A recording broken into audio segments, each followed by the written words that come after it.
président de la République, chef de l'État, chef du gouvernement, a présidé la séance hebdomadaire du Conseil des ministres ce jour, mercredi 11 janvier 2017. Au nombre des questions examinées, j'en ai retenu 10 à votre attention. Le premier, recensement des occasionnels, éducateurs, éducatrices et communautaires recrutés par les communautés et autres structures de l'État servant le système éducatif béninois depuis 2007 et années antérieures et resté au poste jusqu'en 2016. En 2006, le gouvernement avait décidé de faire procéder au reversement en agents contractuels de l'État les agents dits occasionnels des structures centrales et déconcentrées, éducateurs, éducatrices et communautaires. Des irrégularités ont jalonné le processus de reversement et cette opération, malheureusement, peine à prendre fin en raison de cas non encore pris en compte. C'est pourquoi le Conseil a autorisé le recensement sur toute l'étendue du territoire, et ce, à partir des circonscriptions scolaires, de ces occasionnels éducateurs, éducatrices et communautaires recrutés par les communautés à la base et qui servent le système éducatif béninois depuis 2007 et années antérieures et qui sont restés au poste jusqu'en 2016. Le recensement sera engagé incessamment. Deuxième point, situation des agents occasionnels et autres reversés dans la fonction publique en qualité d'agents contractuels de l'État.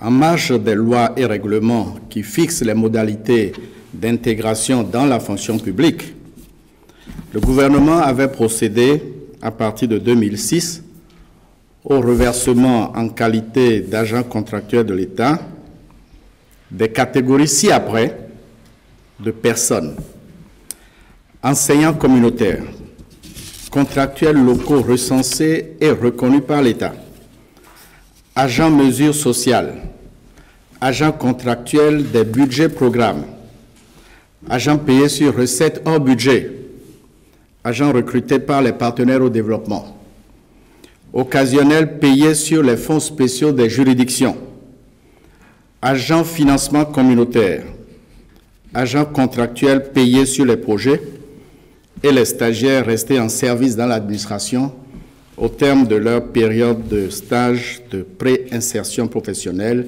et qui ont été redéployés. Donc une dizaine de catégories de personnes. Des missions de vérification des conditions de reversement ont relevé des dysfonctionnements importants avec de faux diplômes, de faux certificats, de discordance de date d'une pièce à l'autre.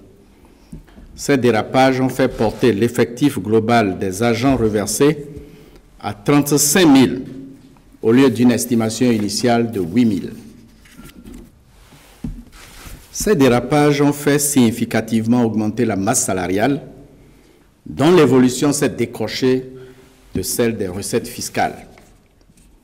Dans le cadre de l'amélioration de la qualité de la gouvernance et du renforcement des capacités de notre administration, le Conseil a décidé de faire le suivi et évaluation de l'opération de reversement en vue de clôturer définitivement cette opération qui aurait dû prendre fin il y a 9 ans, c'est-à-dire en décembre 2007. Troisième dossier, audit des effectifs de la fonction publique. L'effectif de la fonction publique s'est accru de 40 500 agents en 2005 à 73 000 agents en décembre 2015, notamment par l'effet des reversements en qualité d'agents contractuels de l'État de plus de 30 000 personnes sans statut. Malgré cette augmentation sensible l'administration publique continue d'exprimer des besoins sans cesse croissants en personnel. Les besoins cumulés exprimés par 10 ministères pour la période 2016-2019 s'établissent à 110 765 agents à recruter. Le Conseil considère qu'une connaissance précise et fine des effectifs et des compétences des agents de l'État est un impératif qui doit être pris en charge. Le Conseil a ainsi décidé de faire réaliser un audit des effectifs de la fonction publique par un cabinet spécialisé. Ce cabinet devra proposer des approches de solutions permettant le redéploiement des agents, le renforcement de l'employabilité des agents dans de nouvelles structures d'accueil et une meilleure adéquation profil-poste. La finalité de cet audit est d'asseoir une véritable gestion prévisionnelle des emplois, des effectifs et des compétences. Point 4. Campagne de vaccination contre la méningite dans certaines communes. Notre pays, qui se situe dans la ceinture méningitique au sein de la sous-région, doit organiser dans les meilleurs délais la vaccination des populations exposées dans les communes de Boukombe, Kobli, Materi, Kéru, Tangueta et Waké. Le Conseil a instruit le ministre de l'Économie et des Finances à l'effet de débloquer le montant de 3,7 milliards pour l'achat de vaccins, solvants, consommables médicaux. Et le ministre de la Santé d'organiser la campagne de vaccination de masse contre la méningite dans les communes concernées. Le Conseil a par ailleurs instruit le ministre de la Santé pour proposer de nouvelles dispositions en matière de commande de médicaments dans un rapport qualité-prix qui renforce la gouvernance dans ce secteur sensible pour le mieux-être des populations. 5e point. Plan d'urgence de sécurisation pour la sauvegarde de la réserve de biosphère de la Pandjari pendant la saison touristique 2017. Le gouvernement avait autorisé des opérations spéciales de sécurisation dans les parcs nationaux de la Pandjari, du W et des zones synergétiques attenantes. Cette mission avait été assurée par les forces de sécurité et de défense nationale en mai-juin 2016 et au cours du second semestre 2016. Après évaluation des résultats obtenus, au regard de l'ambition que nourrit le gouvernement pour intégrer cette réserve transfrontalière de la biosphère dans le système productif national, le Conseil a décidé d'adopter une nouvelle approche, celle d'affermage. L'approche d'affermage est proposée par African Park Network, qui est une ONG de conservation et de renom en Afrique. Cette ONG a une solide expérience dans plusieurs parcs animaliers africains et est en mesure d'instaurer une gestion plus efficace de la réserve de biosphère de la Pandjari. À partir de février 2017, il y aura une reprise en main progressive des hommes en charge de la surveillance du parc pour le contrôle des zones clés du complexe Pandjari.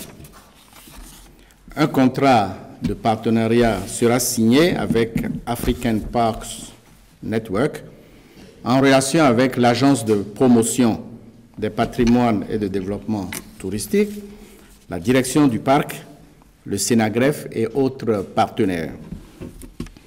Ce partenariat permettra de mettre fin à l'utilisation anarchique des ressources de la Pandjari, d'obtenir l'appui et l'implication des communautés et des autorités locales de rendre opérationnelles 2 brigades spécialisées dans la lutte contre les exploitations illicites des ressources du parc, d'établir un système de renseignement et de suivi judiciaire et enfin d'améliorer la gouvernance dans la gestion du parc. Point 6. Projet de propreté et de sécurisation des plages du Bénin. Le ministre du Cadre de vie et du Développement durable a fait un compte-rendu de la campagne nationale de salubrité et de sécurisation des plages du littoral béninois depuis Sémé-Craqué jusqu'à Ila-Kondji. Les résultats probants obtenus ont conduit le Conseil à instruire les ministres concernés pour la mise en œuvre de la phase de pérennisation de cette activité en vue de sécuriser les plages et de les maintenir en état de propreté permanente. Le ministre chargé du Plan et du Développement et le ministre de l'Économie et des Finances ont été autorisés à inscrire au titre de l'année 2017 sur la liste du PIP le projet de propreté et de sécurisation des plages du littoral béninois avec un volet information, éducation, communication des populations sur les éco-gestes à adopter au niveau des plages. Point 7. Résiliation du contrat de délégation des activités aéronautiques nationales et mise en concession de la gestion des aérodromes du Bénin. En décembre 2011, le gouvernement a confié à la SECNA la gestion des activités aéronautiques nationales pour une durée de 2 ans renouvelable par tacite reconduction. Cette mission s'inscrit dans le cadre d'un contrat de délégation. Malheureusement, les résultats attendus ne sont pas atteints. Le ministre chargé des Transports avait notifié le 3 juillet 2013 à la SECNA le non-renouvellement du contrat. Nonobstant cette notification, un avenant a été signé le 4 avril 2016 en violation des termes de la lettre du 3 juillet 2013 pour une nouvelle période de 5 ans à compter du 1er janvier 2017. Le ministre des Infrastructures et des Transports a réaffirmé à la SECNA, dont le cœur de métier est la sécurité de la navigation aérienne, dans une lettre qui date du 29 juillet 2016, la volonté du gouvernement de mettre un terme au contrat de délégation des activités aéronautiques nationales du Bénin.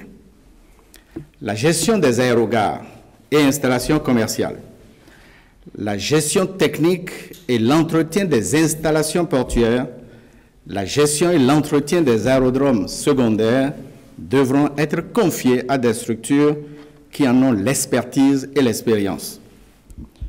Le Conseil a ainsi pris 3 décisions. La première, il a autorisé la résiliation du contrat de délégation de gestion des activités aéronautiques nationales entre le gouvernement et la SECNA. Deuxième décision, il a autorisé la mise en concession de la gestion des aérodromes appartenant à l'État béninois. Et troisième décision, le Conseil a autorisé le ministre des Infrastructures et des Transports à mettre en œuvre une procédure de sélection du concessionnaire. Dossier 8. État du lac Aimé, du lac Nokoué et de la lagune de Porto-Novo. La poussée démographique aux abords du lac Aimé, du lac Nokoué et de la lagune de Porto-Novo se traduit par une surexploitation des plans d'eau, avec l'utilisation anarchique des engins et méthodes prohibées de pêche. La pollution des plans d'eau et leur encombrement, la destruction des mangroves empêchent le développement des poissons et des crevettes notamment. Le gouvernement envisage de prendre des mesures particulières pour favoriser une meilleure restauration des pêcheries. Le Conseil a donc pris un décret portant création, composition, attribution et fonctionnement de la commission chargée de proposer des mesures d'assainissement et de réhabilitation du lac Aimé du lac Nokoué et de la lagune de Porte-Novo. Cette commission déposera son rapport dans un mois. Point 9. Suivi de la réforme du cadre institutionnel du ministère de l'Agriculture. Dans le cadre de la mise en œuvre de la réforme du secteur agricole, il est prévu que certaines structures soient liquidées et leur activité intégrée aux nouvelles structures en création. C'est dans ce cadre que le Conseil a pris le décret portant nomination de liquidateurs de l'ONASA, de l'ONS,